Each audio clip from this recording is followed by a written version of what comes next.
அட இது நம்ம லிஸ்ட்லயே இல்லையங்க. அண்ணா என்ன பண்ணிருக்காரு பாத்தீங்களா? ஸ்கூல் பசங்களுக்கு தனியா ஸ்பெஷல் பஸ் விட்டுருக்காரு. முகரக்கட்டிய பார்த்தாலே மூட அவுட் ஆகுதுடா போடா. Good morning. காலையில எந்திரிச்சோன்னு உங்க வீடியோவை தான் பாக்குற மாதிரி இருக்கு. மூஞ்ச பாரு, மூஞ்சியும் முகரக்கட்டையும். இந்த மூஞ்சில முடிச்சா பொடிக்கு போயில சிக்குமா? எவ்வளவு போய் தாக்கா சொல்லுவேன்? நீ ரூட்டு எவ்வளவு காசு தானே அந்த அக்காக்கு கொடுக்குறீங்க?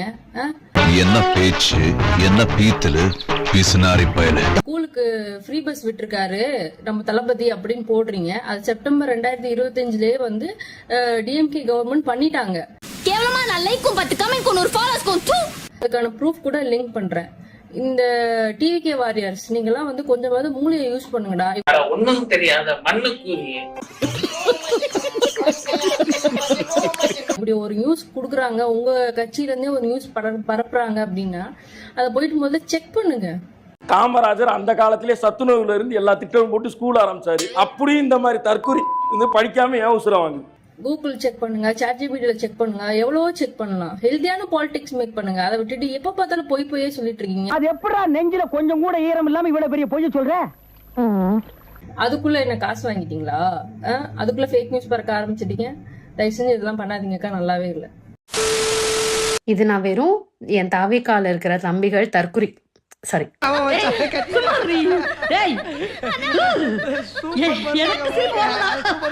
தங்கைகள் இவங்களோட நலனுக்காக போடுற வீடியோ. ப்ளீஸ் அவங்க கிட்ட கொண்டு போய் இதை சேருங்க. புரிஞ்சதா? எனக்கு உங்களோட ஆர்வம் புரியுது. உங்க அண்ணன் ஆட்சிக்கு வந்த உடனே இந்த ஸ்கீம் அந்த ஸ்கீம் இதை பண்ணிட்டாரு அதை பண்ணிட்டாருன்னு அவசரமா உங்களுக்கு எல்லாத்துக்கும் ஸ்டிக்கர் ஓட்டணும்னு எனக்கு புரியுது. ஜனங்க நம்ம ஃபீலிங்ஸ முழுசா தெரிஞ்சுக்கிட்டாங்க. தாவேக்காவை சேர்ந்த பல்லவி அப்படிங்கிற ஒரு எம்எல்ஏ சமீபத்துல மீடியாவுக்கு ஒரு பேட்டி கொடுத்திருக்காங்க. அடிக்கடி ஏமா கரண்ட் கட் ஆகுது அப்படின்னு கேட்டா, ஒன்னே எனக்கு தெரியல, அந்த துறை சார்ந்த மினிஸ்டர் கிட்ட கேளுங்கன்னு சொல்லியிருக்கணும். இல்ல இவங்களுக்கு தெரிஞ்ச உண்மையை சொல்லியிருக்கணும்.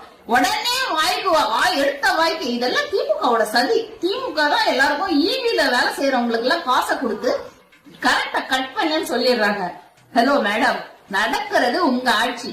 திமுக காரங்க எப்படி இதை செய்ய முடியும்? அப்படியே காசை கொடுத்து செஞ்சதா கூட இருக்கட்டும், அது எப்படி அந்த கவர்மெண்ட்டை எதிர்த்து ஒரு ஸ்டாஃப் செய்வாங்க? எப்படி சிக்கிரிக்கம் பாத்தியாப்பா? அடுத்தது இவங்க சொன்ன வார்த்தையை பார்க்கணும். ராயபுரத்துல நாங்க கையும் களவுமா புடிச்சிட்டோம் ஒரு ஆளை அப்படின்னு. இங்க கொளத்தூர் மட்டும் இல்ல, இது ராயபுரத்துல கண்டே பிடிச்சிட்டாங்க. அப்படியா? ஆமா. இதனால இந்த மாதிரி பண்றாங்க அப்படின்னு சொல்லிட்டு 2 ஹவர் கட் பண்ணி தான் வைக்கணும் அப்படின்ற மாதிரி அவங்களுக்குள்ள ஒரு இது பண்ணி அவங்க ஆட்களே நீபியில் வேலை செய்கிறவங்களுக்கு காசு கொடுத்து இந்த மாதிரி கட் பண்ணி வை, எதனா கேட்டால் அந்த ஃபால்ட்டு சொல்லணும் அப்படின்னு சொல்லி வச்சிருக்கிறாங்க. ஒரு அதாவது ஒரு ஈபி ஸ்டாஃப் இவங்க கைப்பழமா புடிச்சிட்டாங்களா? சரி புடிச்சிங்கல்ல, நீங்க சொல்றது உண்மையாவே இருக்கட்டும், அவரை புடிச்சிட்டீங்க. புடிச்சதா அவர் மேல என்ன நடவடிக்கை எடுத்திருக்கீங்க? அவர் மேல கேஸ் ஃபைல் பண்ணிருக்கீங்களா? ஏன்னா அவர் செஞ்சது கிரிமினல் அஃபென்ஸ். கேட்டுக்க. துறை ரீதியா அவர் மேல என்னன்னாலும் நடவடிக்கை எடுத்திருக்கீங்க. அவனுக்கு காசு கொடுத்த திமுக காரன் எவன்? அவனை கூட்டிட்டு வந்து நிறுத்துங்க. அப்படி பச்சையா சொல்ல முடியாது, ஒரு யூகமா சொல்லலாம். யாரெல்லாம் நீங்க தப்புன்னு சொல்றீங்க இல்லையா, நான் புடிச்சேன்னு சொல்றீங்க இல்லையா, புடிச்சனா நீங்க சும்மா எடுத்ததுக்கெல்லாம் ரீல்ஸ் போடுற கட்சி தானே உங்க கட்சி. இவனை கூட்டிட்டு வந்து ரீல்ஸ் போட வேண்டியது தானே, இவனை பிடிக்கும் போது ரீல்ஸ் போட வேண்டியது தானே. நீங்க என்ன பிளான் பண்றீங்கன்னா, அதாவது அண்ணன் வழியில் நீங்க பிளான் பண்ணிருக்கீங்க. இந்த 5 வருஷம் நம்ம ஓட்டி ஆகணும், நமக்கு ஒண்ணுமே தெரியாது. திமுக மேல பழிய போட்டு அழகா ஆட்சியை முடிச்சுட்டு போயிடலாம், தமிழ்நாட்டையே முடிச்சுட்டு போயிடலான்னு பிளான் பண்ணிருக்கீங்க. கரெக்டா கட்டுப்பிட்டா? மூஞ்சி முகரை பாரு. நீ எல்லாம் வந்து முதலமைச்சர் சொல்லு. என்ன ஒழுங்கா சரியா?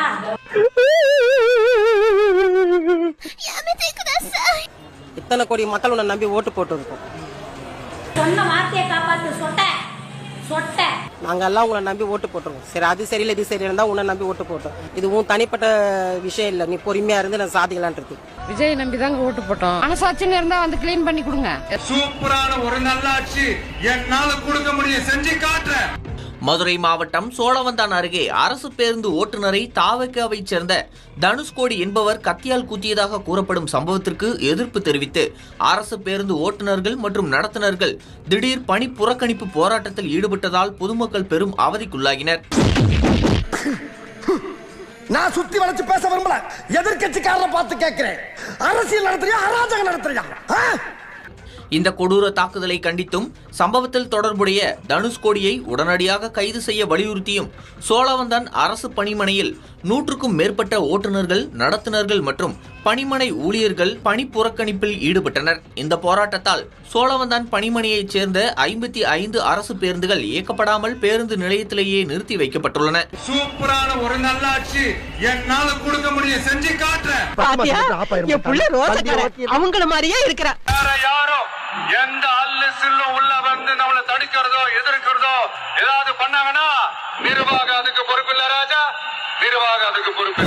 ஆவேக்காவை எதிர்த்து கேள்வி கேட்கறவங்கள யாராச்சும் இதெல்லாம் பண்ணிட்டா நிர்வாகம் பொறுப்பு இல்ல அப்படின்னு சொல்றாரு. என்ன பொறுத்த வரைக்கும் சொல்றேன், எனக்கு யாரும் வேட்டு வைக்க முடியாது, நானே வேட்டு வச்சுக்கிட்டா தான் உண்டு. என் உயிரை போனாலும் விவசாயத்தை விட்டுறாதீங்க.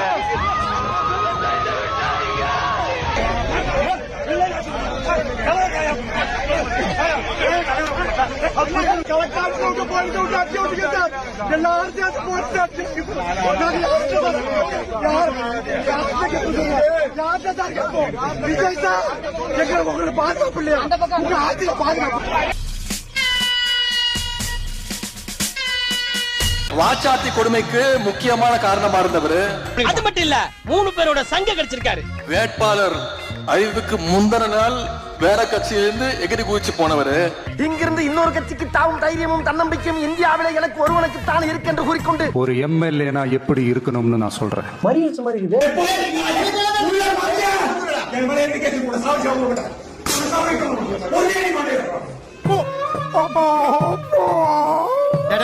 ரொம்ப ஆட்டாடுற, இதுல சோகங்கள் வேற.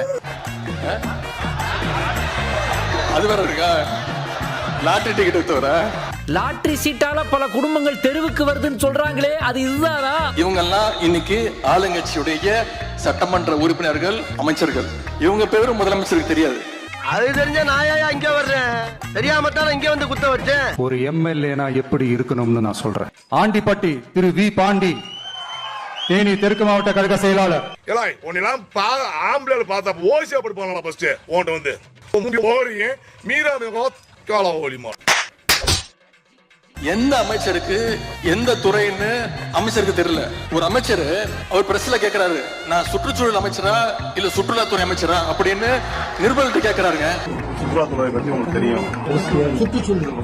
ஒண்ணும் தெரியாது, மண்ணு நல்லா வருது வேணான்னு பாக்குறேன். இந்த மாதிரி ஒரு கேடு கெட்ட ஆச்சு எங்க பாத்திருக்கீங்களா?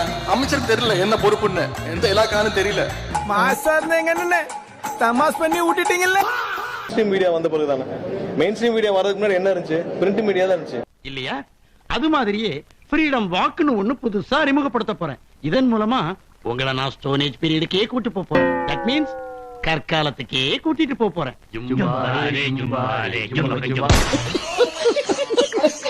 மக்களை சந்திக்கிறார் எங்களுடைய முதல்வர், மக்களை ரெகுலரா சந்திக்கிறார். அந்த மாதிரி எல்லாம் இருக்கிற சான்ஸ் இல்லையே. கேஸ் பிரச்சனை எல்லாம் எப்படி இருக்கு? இந்த கேஸ் சிலிண்டர் பிரச்சனைக்கு கொஞ்சம் டெல்லிக்கு பறந்து போயிட்டு வரலாம்ல.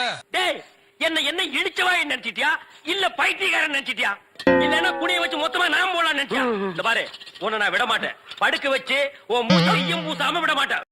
நீங்க கத்தார்ல இருக்கீங்கல்ல, எப்படி ஓட்டு போட வருவீங்களா? இருக்குன்னு சர்க்கார் வந்தாச்சு.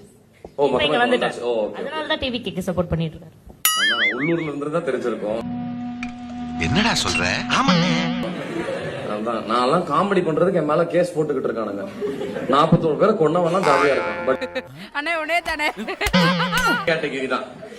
1 டிவிகே சப்போர்ட்டர்ஸ், 2 அரசியல்னா கிலோ எவ்வளோ அப்படின்னு கேக்குற கேங். ஏன்னா ரெண்டுமே ஒரே சம்பவம் தானே, அதையும் பிரிக்கிறீங்க?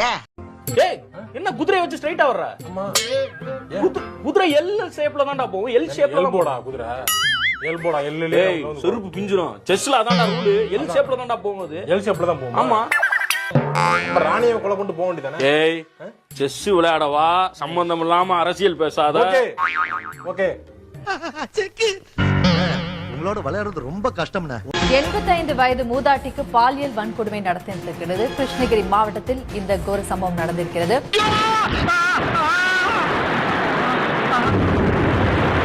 இதெல்லாம் நாடா இல்ல காடா? கவர்மெண்ட் ஒண்ணு இருக்குதா இல்லையா? திருச்சி பாலக்கரையில் 15 வயது சிறுமிக்கு பாலியல் துன்புறுத்தல் நடந்த விவகாரத்தில் 9 பேர் கைது செய்யப்பட்டிருக்கிறார்கள். இதெல்லாம் நாடா இல்ல காடா?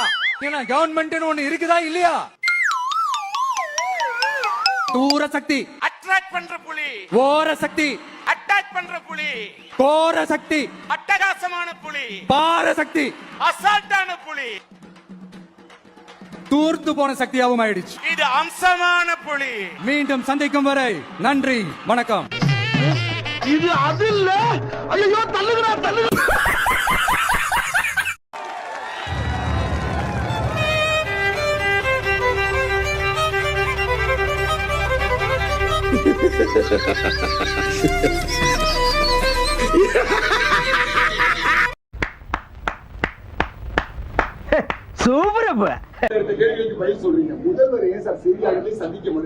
What bro, it's very wrong bro.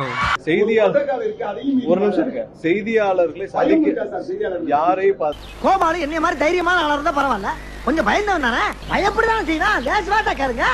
செய்தியாளரை சந்திக்க வேண்டும் என்ற பெஞ்ச் மார்க்கே கிடையாது. சும்மா போய ஆள்ல நீ என்ன வேணாலும் சொல்லுவியா? இந்த செய்தியாளர் சந்திப்புன்றது இந்த 10 வருஷம் மெயின் ஸ்ட்ரீம் மீடியா வந்த பிறகுதானே. மெயின் ஸ்ட்ரீம் மீடியா வரதுக்கு முன்னாடி என்ன இருந்துச்சு? பிரிண்ட் மீடியா தான் இருந்துச்சு. எப்ப தேவையோ அப்ப சந்திக்கணும். மக்களை சந்திக்கிறார் எங்களுடைய முதல்வர். என்னென்ன சொல்றான் பாருங்க, கம்பி கட்டுற கதையெல்லாம் எடுத்து போடுறாங்க. அதுக்கான பெஞ்ச் மார்க் நீங்களா உருவாக்கிக்கிட்டு பண்ணாதீங்க. கண்டிப்பாக நீ புரியாமையே பேசிட்டு இருக்க. என் மேட்ரே வேற, எனக்கு எதுவுமே தெரியாது. செய்தியாளர் சந்திப்புன்ற பெஞ்ச் மார்க் எங்கேயுமே இல்ல. யாருமே செய்தியாளர் சந்திச்சா தான் நீங்க அரசு நடத்தணும்னா இல்ல. அப்ப எதுவுமே பண்ண மாட்டீங்களா?